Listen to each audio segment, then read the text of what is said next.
Film नगरी की आज के वीडियो में हम पाकिस्तान फिल्म इंडस्ट्री की मौजूदा सूरत हाल पर बात करेंगे। इस सिलसिले में पाकिस्तान फिल्म इंडस्ट्री के showman, screen play writer, director और प्रोड्यूसर सैयद नूर साहब हमारे साथ मौजूद हैं, जो पाकिस्तान फिल्म इंडस्ट्री की मौजूदा सूरत हाल पर बात करेंगे। फहीम साहब, मैं आपको छोटी सी बात बताता हूँ। कभी पंजाब में अच्छा काम हो रहा होता है, कभी कराची में हो रहा होता है। नए दौर में हम एग्जिस्ट कर रहे हैं, इसके अपने तकाज़े हैं। लेकिन उससे पहले अगर आपने अब तक फिल्म नगरी को सब्सक्राइब नहीं किया है तो इसे सब्सक्राइब कर लीजिए। सैयद नूर साहब, पाकिस्तान फिल्म इंडस्ट्री का सुनहरा दौर आपने भी देखा है और हमने भी देखा है, और माजी के यादगार दिनों को आज भी लोग याद करते हैं। तो आप क्या समझते हैं, क्या कि वो दौर जो है वो वापस आ सकता है दोबारा? देखिए, जो वक्त बीत गया, जो दिन चले गए, जो मुकाम थे वो चले गए, अब वो वापस कैसे आएंगे? वो निकल गया वो दौर। अब एक नए दौर में हम एग्जिस्ट कर रहे हैं, इसके अपने तकाज़े हैं, अपनी इसकी टेक्निक है, अपने इसके जो चाहते हैं वो हम लोगों से लोगों की वो है। ये कोई बात नहीं, वो एक अजीम दौर था। जब हम गए 70 में 60 के दौर को याद किया जाता था, क्योंकि वो एक अजीम दौर था। हर दौर अपनी जगह एक अजीम है, अपनी जगह एक ताकत और अपनी जगह एक हिस्ट्री रखता है। तो लिहाजा दौर वापस नहीं आते। आप अब नए दौर में शामिल हो जाते हैं और नए दौर में शामिल होकर फिर एक दौर को जन्म देते हैं, और वो दौर फिर आगे आने वालों के लिए वो दौर बन जाता है जो गोल्डन होता है। अच्छा सैयद नूर साहब, लाहौर में फिल्म इंडस्ट्री में शानदार काम हुआ माजी में, और इस वक्त अगर हम लाहौर की बात करें तो बहुत कम तादाद में फिल्में बन रही हैं।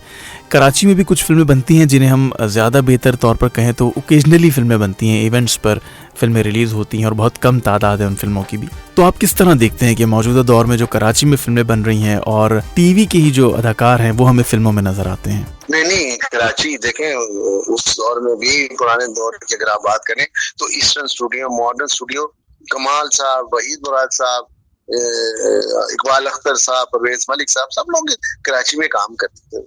और ये देखें, ये लोग जो जिनको आप कह रहे हैं ना, इनको ऑलरेडी ये लोग मुफ्त टेलीविजन के ऊपर इनका काम देखते हैं, जिसकी वजह से इनको टेलीविजन ही नजर आता है। ये बड़ी मेहनत से बड़ा अच्छा काम हो रहा है, और कभी पंजाब में अच्छा काम हो रहा होता है, कभी कराची में हो रहा होता है। तो ये पाकिस्तान की इंडस्ट्रीज ना।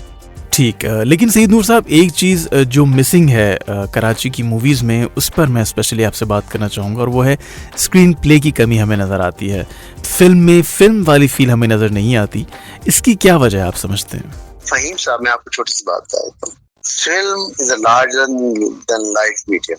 जो आप नहीं सोच सकते वो फिल्म होती है, और जो आप सोचते हैं वो टीवी ड्रामा होता है। घर घर की कहानी, बहू सास की कहानी।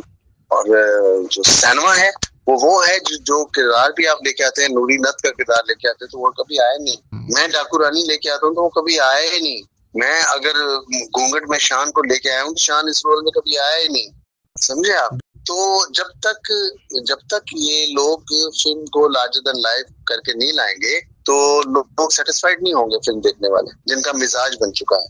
भाई मैं आपको एक बात बताऊं, अभी देखे ना, ये जो मौला जट है, आज ही मौला जट, वो किन बुनियादों पे खड़ी है? पुरानी पंजाबी फिल्म मौला जट उसकी बुनियादों पे खड़ी है ना। उसका डेकोरम चेंज कर दिया, ये बड़ा अक्लमंदी का सबूत दिया उन्होंने लशारी साहब ने, और यही उनकी कामयाबी की वजह बनी। कहानी वही है, किरदार वही है, लेकिन उनका एक नई शक्ल दे दी। पाकिस्तान फिल्म इंडस्ट्री की मौजूदा सूरत हाल के हवाले से आप पाकिस्तान फिल्म इंडस्ट्री के मशहूर डायरेक्टर, राइटर और प्रोड्यूसर सैयद नूर साहब की गुफ्तगू सुन रहे थे। वीडियो पसंद आई हो तो इसे लाइक और शेयर ज़रूर कीजिए।